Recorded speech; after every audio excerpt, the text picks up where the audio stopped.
Siyempre, ang sarap. Kasi natikman ko na yan, guys. Luto naman tayo, spaghetti. Igisa na natin yung ating garlic and onion mince. Pag golden brown lang natin, guys, yung ating mga aromatics. At ilagay na natin ang ground pork. Guys, igisa lang natin ng mabuti ang ating ground pork hanggang mag-golden brown din. At medyo golden brown na siya, guys.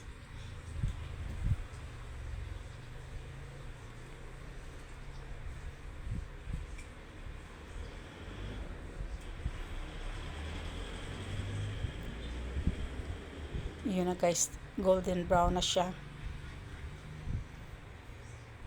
Naigisa na natin ng mabuti ang ating ground pork. Ilagay natin yung ating hotdog. Filipino style itong ating spaghetti ngayon, guys, kasi may hotdog. Kasi nasanay na ako sa pagluto ng spaghetti na may hotdog. Kahit hindi masyado marami yung pork, yung ground pork, basta may hotdog. Gusto ng mga anak ko niyan. Kahit na malalaki ng mga anak ko, guys. Pero gusto pa rin nila minsan kumain ng spaghetti. Ilagay na natin, guys, yung ating sauce. Spaghetti sauce.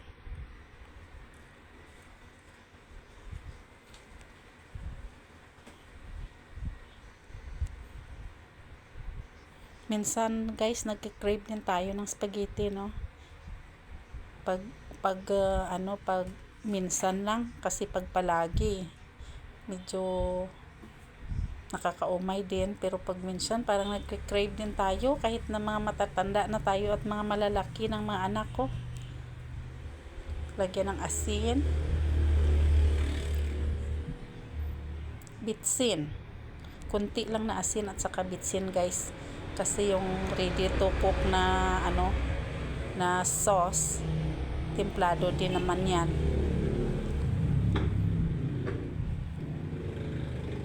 Ayan, guys, nag-add ako dyan, guys, ng ketchup at saka ng tomato sauce para dagdag pampakreamy sa ating spaghetti, sa ating spaghetti sauce. Ano ba yan? Bay leaves. Nakalimutan ko, guys, ang black pepper at saka may isa pa. Basil leaves, dried basil leaves. At ngayon black pepper. Gusto ng anak ko, guys, merong basil leaves at saka black pepper pa rin yung aming spaghetti sauce. Habang nagluluto ako ng sauce, guys, ready din naman ang pasta.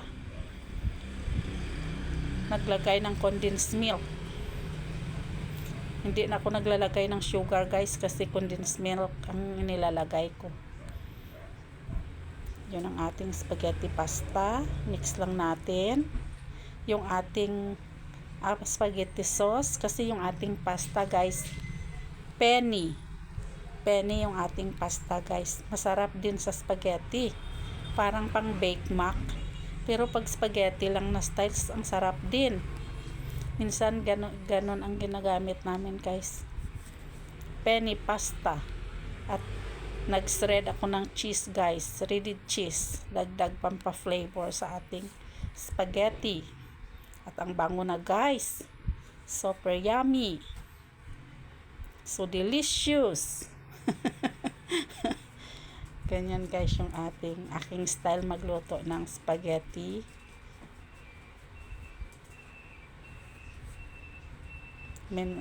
Minsan ganon, guys, penny pasta yung ginagamit, pero minsan yung regular spaghetti lang naman na pasta.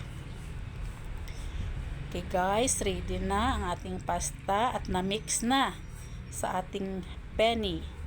ready to serve. Thank you for watching.